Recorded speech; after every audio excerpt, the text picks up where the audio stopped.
샬롬. 오늘도 우리 하나님께서 우리 성도님들의 삶 가운데에 은혜와 평강을 주시기를 소원합니다. 오늘 우리가 함께 나눌 하나님의 말씀 욥기 8장 1절에서부터 7절까지 말씀 가지고 함께 나누는 시간 갖도록 하겠습니다. 수아 사람 빌닷이 대답하여 이르되 네가 어느 때까지 이런 말을 하겠으며 어느 때까지 내 입의 말이 거센 바람과 같겠는가. 하나님이 어찌 정의를 굽게 하시겠으며 전능하신 이가 어찌 공의를 굽게 하시겠는가. 내 자녀들이 주께 죄를 지었으므로 주께서 그들을 그 죄에 버려두셨나니 네가 만일 하나님을 찾으며 전능하신 이에게 간구하고 또 청결하고 정직하면 반드시 너를 돌보시고 내 의로운 처소를 평안하게 하실 것이라. 내 시작은 미약하였으나 내 나중은 심히 창대하리라. 아멘. 이제 빌닷이 욥에게 말하기 시작합니다. 그동안 엘리바스의 말과 그리고 욥이 그에게 대답하는 말, 이것을 가만히 듣고 있던 빌닷이 이야기하고 있는데, 오늘 8장에 나타난 이 빌닷의 말이 한 절 한 절씩 보게 되면은 그 말인즉슨 틀린 말은 없는 것 같습니다. 그런데 가만히 보게 되면 역시 이 빌닷에게도 이 분명히 잘못된 관점이 있었다. 빌닷의 말에도 분명히 잘못된 관점이 있었다. 그것을 우리가 알 수 있을 것 같습니다. 자, 먼저 어떠한 잘못된 관점이 있었을까요? 첫 번째 무엇이냐면은 빌닷 역시도 엘리바스와 마찬가지로 모든 행위에 그 화복이 있음을 강조하고 있다는 것을 우리는 이 말씀 가운데 볼 수가 있습니다. 자, 엘리바스도 마찬가지였었지요. 지금 욥이 고난 당하고 있는 거, 욥이 지금 그 아픔을 당하고 있는 것은 너의 죄 때문이 아니냐, 곧 너의 행위의 결과로 벌어지는 일이 아니냐. 지금 엘리바스도 그러한 관점으로 욥을 공격하지 않았습니까? 빌닷도 똑같은 지금 그러한 시각, 그러한 관점을 가지고 욥을 바라보고 있다는 것이죠. 이 행위로부터 비롯된 화복이 지금 너에게 벌어지고 있는 일이다. 지금 이것을 빌닷은 욥에게 강조하면서 이야기하고 있는 것입니다. 자, 여러분, 그러한 관점에서 보게 된다면은 상당히 많은 문제들이 발생되어지지요. 예를 들어서 악인이라도 얼마든지 우리에게 인간적인 눈으로 볼 때 복을 받고 살아가는 사람처럼 보이지 않습니까? 그렇다면 이 행위 화복의 관점으로만 보게 된다면은 그 악인은 악인이 아닌 것이에요. 그 사람은 복받을 만한 그런 일들을 했기 때문에 복을 받는 것인데, 그런데 세상사 이 살아가는 사람들의 모습이 어디 그러냐고요. 분명하게 저 사람은 다른 사람에게 사기를 치고 다른 사람에게 악을 행하고 있음에도 불구하고 잘 살아가고 있는 그 사람들의, 세상 사람들의 그런 모습 얼마나 많이 있습니까? 절대로 이 세상에 이치는 행위 화복으로만 다 설명할 수가 없는 부분이에요.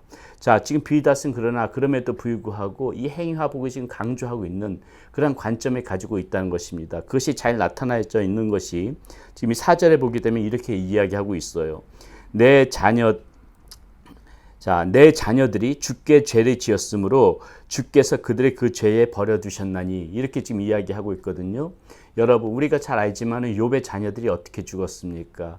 거센 바람이 불어와서 이 집이 무너지면서 이 자녀들이 한꺼번에 모의사를 하였거든요. 자, 이런 상황을 두고 지금 빌닷은 무엇이라고 이야기하냐면은 그 자녀들이 괜히 죽었겠느냐? 바로 그 자녀들에게 죄가 있었기 때문에 그렇게 하나님이 쳐서 죽이게 한 것이 아니냐. 지금 이렇게 이야기하고 있다는 것이죠. 이것이 바로 지금 빌닷이 갖고 있는 잘못된 행위 화복에 대한 관점이라는 것입니다. 절대적으로 그 욥의 자녀들이 죄 때문에 그렇게 못 살아간 것이 아님에도 불구하고 지금 이 빌닷은 그 자녀들이 그렇게 죽었던 것은 죄 때문에 그렇게 비극적인 죽음을 맞이하게 된 것이다. 이렇게 이야기하고 있거든요. 자, 이것이 진리가 아님을 우리 주님께서 너무나도 잘 말씀해 주시고 있는 장면이 그 요한복음 9장에 나오지요. 한 소경이 왜 소경이 되었는지 그 제자들이 물었을 적에 우리 주님께서 해주신 답변이 있습니다. 한번 그 말씀 한번 찾아보고 갈게요. 자, 요한복음 9장이죠. 요한복음 9장 1절에서부터 3절까지 말씀인데 제가 한번 보도록 하겠습니다. 자, 여기서 이렇게 얘기해요.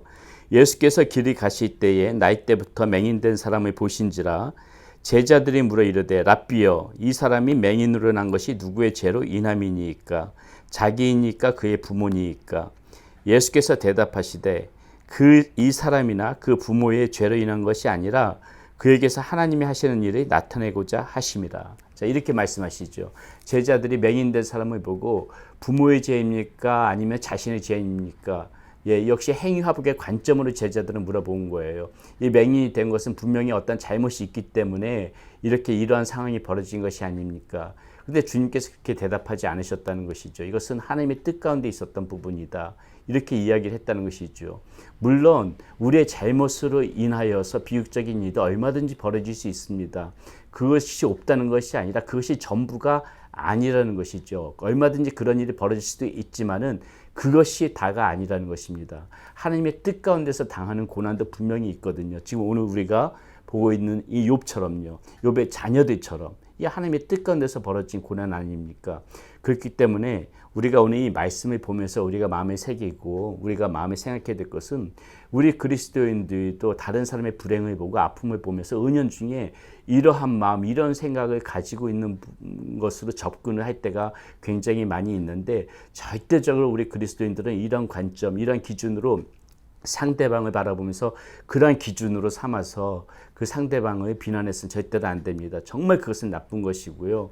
이 사람의 아픔이 있고 제가 계속해서 이 욥기 말씀을 보면서 여러분들에게 강조하는 바지만은 그 사람이 아파하고 힘들어할 때 우리가 최선을 다해서 해줄 수 있는 것은 그 사람을 정말 위로해주고 손에 붙잡아주고 한 번 더 울어주고 안아주는 것이 필요하지 왜 저 사람이 분명하게 정말 못된 그런 신앙을 가진 사람들 그렇게 생각하거든요. 이 행위화복의 관점으로 그 사람을 그렇게 판단하거든요.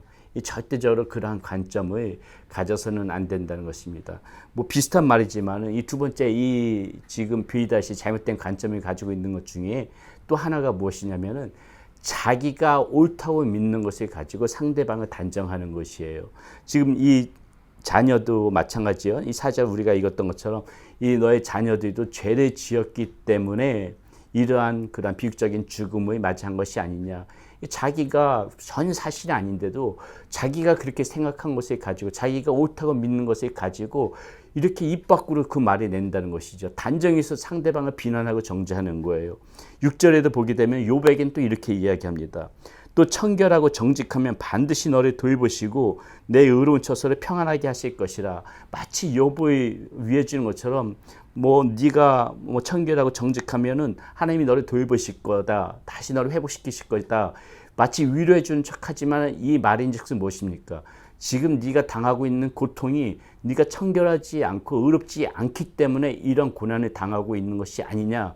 이것을 자기가 지금 단정적으로 생각하고 욥에게 지금 그것을 요구하는 거예요. 그러니까 너 청결해지고 너 의로워져라. 여러분, 우리가 많이 저지르고 있는 실수가 바로 이런 부분들일 수가 있다는 것이죠. 내가 옳다고 믿는 바, 정말 저 사람의 어떤 처해진 상황 속에서 하나님의 뜻이 무엇인가, 그리고 그것을 생각하기 전에 우리가 너무나도 섣불리 경거망동하게 내가 옳다고 생각하고 내가 맞다고 생각하는 것을 가지고 상대방에게 요구하고 상대방을 정죄하고 상대방에게 비난하고 이런 실수를 범할 때가 너무나도 많이 있다는 것이죠. 저도 참 그런 실수를 벌일 때가 많이 있는데 이거 우리 그리스도인들 정말 조심해야 되는 것입니다. 내가 스스로 단정하고 내가 옳다고 믿는 바를 가지고 섣불리 상대방을 정죄하고 비난하면 안 된다는 것이에요. 빌닷의 지금 관점이 그러한 관점이라는 것이죠. 7절 말씀도 사실 우리가 너무나도 좋아하는 말씀인데 내 시작은 미약하였으나 내 나중은 심히 창대하리라. 예, 이 말씀 자체는 정말 얼마나 좋은 말씀입니까? 틀린 말씀 아니죠. 그런데 적어도 이 욥에게는 해당되지는 말이 아닌 거예요. 이 말이 성립되어지려면은 지금 욥이 당하고 있는 이 고통이 징벌로부터 비롯되어진 그런 고난이어야 됩니다. 그래야만이 이 말이 성립되어지는 거예요. 지금 너가 징벌로 인해서 고난에 당하고 있지만 빌닷이 지금 이야기하고 있는 관점이 무엇이냐면은 네가 징벌로 인하여서 지금 이런 고난을 당하고 있지만은 네가 다시 의로워지고 청결해지면은 네 나중은 심히 창대해질 거야. 지금 이렇게 빌닷이 욥에게 그런 얘기를 하고 있는 것이거든요. 무엇입니까? 마찬가지로 자신이 옳다고 믿는 바를 가지고 정죄하고 지금 비난하고 오히려 마치 해결점까지 주는 것처럼 해결책까지 주는 것처럼 그렇게 지금 빌닷은 이야기를 몰아가고 있다는 것이죠.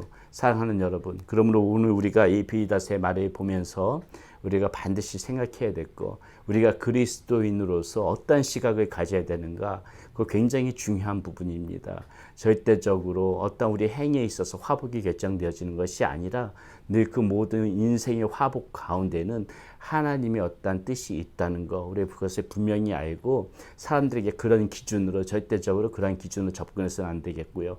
또 내가 옳다고 믿는 바를 가지고 상대방을 정죄해서도 안 되고 비난해서도 안 되고, 상대방이 왜 저런 상황이 있을 수밖에 없는지 우리가 그거 내가 옳다고 믿는 것을 가지고 정죄하고 비난하기 전에 오히려 상대방의 처지를 더 깊이 이해하려고 애쓰고, 더 상대방의 입장에서 겸손하게 그 사람의 시각으로 왜 이런 상황에서 저 사람이 저런 말을 하는지, 왜 저렇게 행동을 하는지 좀 더 이해의 폭을 넓히는 것이 오히려 우리 그리스도인들이 가져야 될 옳은 마음가짐이라고 생각을 합니다. 오늘 우리가 비다스의 모습을 보면서 좀 더 우리 자신을 아름다운 하나님의 자녀의 모습으로 가꾸어 나가는 저와 여러분들이 되셨으면 좋겠습니다. 기도하겠습니다. 하나님 감사합니다. 오늘도 우리가 말씀 가운데서 이 비다스의 모습을 통하여서 우리가 가지지 말아야 할 그런 시각이 무엇인지, 관점이 무엇인지 한 번 더 생각해보는 시간 가졌습니다. 하나님, 모든 인생의 화복에 있어서는 우리의 주님의 뜻이 있을 줄 믿습니다. 그렇기 때문에 섣불리 다른 사람을 판단하고 정죄하는 것이 아니라 주님의 뜻이 무엇인지 잠잠히 구하고, 오히려 그 아픔을 당하고 있는 사람을 위로하고 그 사람의 처지를 이해하려고 애쓰는 우리의 모습이 되어질 수 있도록 인도하여 주시옵소서. 우리 주 예수 그리스도 이름으로 감사하며 기도드렸습니다. 아멘.